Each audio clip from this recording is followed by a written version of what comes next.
Calvin, are you going to cough during the whole video? Calvin's right down here on my little ottoman. So today I am knitting a hat for my cousin. Okay, so today's topic is very location specific to where I live, but it does apply to lots of other locations, just not everywhere. But basically, I'm in Texas, where the pandemic is very bad, the worst it's been. And part of that's because our governor just refuses to entertain the idea of having us go into lockdown again. But also part of that is the people who live here aren't taking it as seriously as it needs to be taken, because our cases are still going up, so obviously we're not in the clear. So I'm going to get up on my soapbox for just a minute, and I may be preaching to the choir, or I may be preaching to the people who this doesn't apply to, because your country's already gotten it sorted. But I am very upset that Texas has not gotten it sorted. So we're going to talk about it. Well, for one thing, let's just get it out there. I am very upset that Texas Governor Greg Abbott refuses to even entertain the idea of a lockdown, even though we have many more cases than when the first lockdown happened. We do have a mask mandate, so people have to wear masks outside unless they're exercising, basically. But another thing that's important that people are doing less and less, it seems like, is staying home. Like, obviously, we all have our essential errands. We all have, or some people have jobs that mean they have to interact with the public.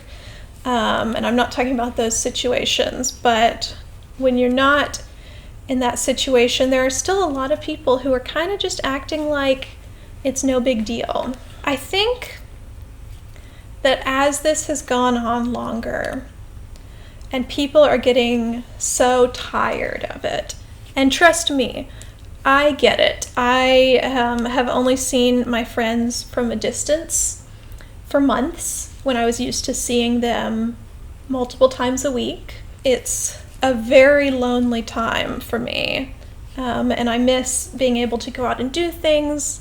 I miss seeing my friends. I miss just like the possibility of being able to do things. Like, even if there's an evening when I don't want to do anything and I would like to sit around and play Animal Crossing, it's still a bummer that that's my only option. So I get it. The people who are like really just ready to get back to it and are getting back to it, like, I do feel your pain.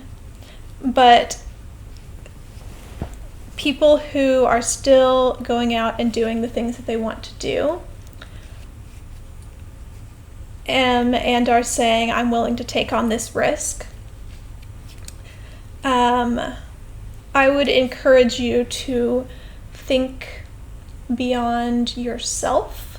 There's a lot of the mindset of like, oh, you know, I'm willing to take on this risk for myself. I'm young and I don't have any conditions that would make it more dangerous for me. And so, you know, the odds of me like getting really ill from it are not high. So I'll just go ahead and take that risk for myself. The problem is that it affects more than just the person who's going out. Like, the more people who go out, the more people are getting exposed to more germs. It just spreads, and you could be completely asymptomatic and be spreading, and you'd be just fine, and the risk would be worth it for you, but you would be directly harming other people. I feel like I'm just saying really obvious things,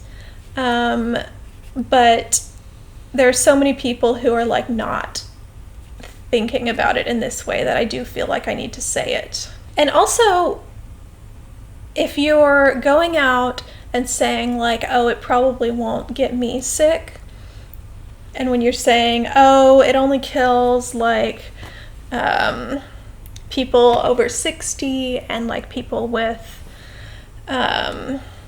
pre-existing conditions that could make it worse, reducing those people who are at higher risk to this like only category feels really like rude and disrespectful to me. Like, you're not concerned about their lives. Like, one of my old coworkers has conditions that make her more at risk, and she literally like had to quit social media right now because there were so many people who she was seeing who just had complete disregard for her well-being by being okay with going out and being okay with being part of spreading the virus. And there are people who are at high risk who also need to be, you know, working in their public-facing position. Like, there could be a waiter who has a pre-existing condition, and when you go into a restaurant and don't wear a mask because you have to take it off to eat, you could be putting them in danger, and they don't have any other option. They have to work to live, you know, and unemployment benefits are about to drop down. The end of July, the government's no longer doing the extra $600 for people who lost their jobs because of COVID-19. It's a mess. It's really bad. It's really bad. And then on top of all of that, we have the possibility of schools opening back up again, which is just wild. When you think about the logistics of schools opening for like 2 seconds, the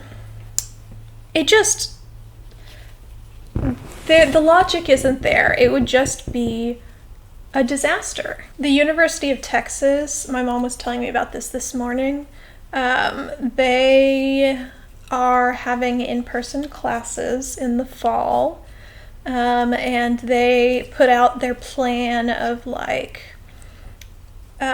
what things could happen that would make them decide to go back to online school. And one of the things was, if a student dies, they'll switch immediately to online school. And that doesn't sit right for me. It's like they're out here fully recognizing that they are putting their students in danger of death, and just being like, well, if that happens, we'll take action. So basically, that's what's been on my mind. I really just wish that I lived somewhere where I could be seeing my friends again right now. But it just keeps getting worse here. It really does. And so that is a far off dream for me at the moment. So anyways, that's it. I'm angry and sad. Okay, hey there. Editing Christy has just a couple more things to add. The rant is not over. One of the ways that the virus is spreading right now is through people just hanging out with their friends and family. People feel more comfortable, like, in their friends and family's homes than they do, like, out in public. And it feels like, you know, you can trust them. It's like a safe space where, like, they wouldn't get you sick, but you can't know that. Like, your friends and family don't even know if they're sick. And so my parents and I isolate together and literally see no one else and don't do anything besides the essentials. And so that's the only way that you can know for sure that the people you're in close contact with aren't spreading it, you know? Like, you can hang out with your best friend, but if your best friend has a roommate who goes and parties, like,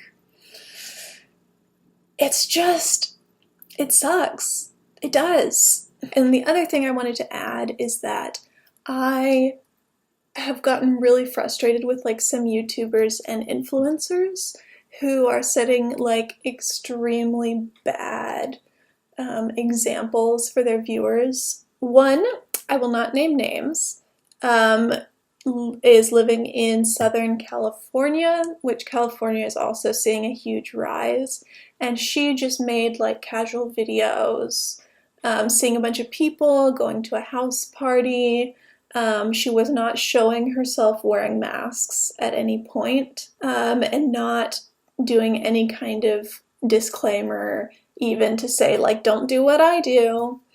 And that just makes me very upset, and I unsubscribed from that person because it's just,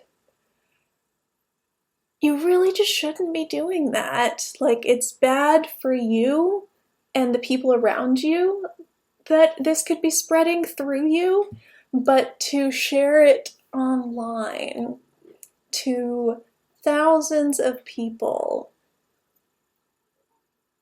yikes. So please do the right thing. If your government does not have you in lockdown or require you to wear a mask, that doesn't necessarily mean that your community is in the clear and not at risk for a lot of people continuing to die. So, and also just don't go to Disney World. Please don't go to Disney World. Okay, anyways. Next week's video will be more fun, I promise.